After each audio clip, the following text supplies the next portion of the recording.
खबर शामिल करेंगे मेलसी से हमारे नुमाइंदा वसीम शब्बीर की।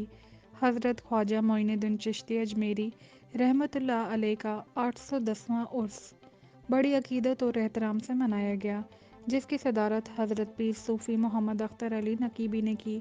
उर्स मुबारक में औलिया कराम और सूफिया अज़्ज़ाम के साथ साथ अकीदतमंदों की कसीर तादाद ने शिरकत की।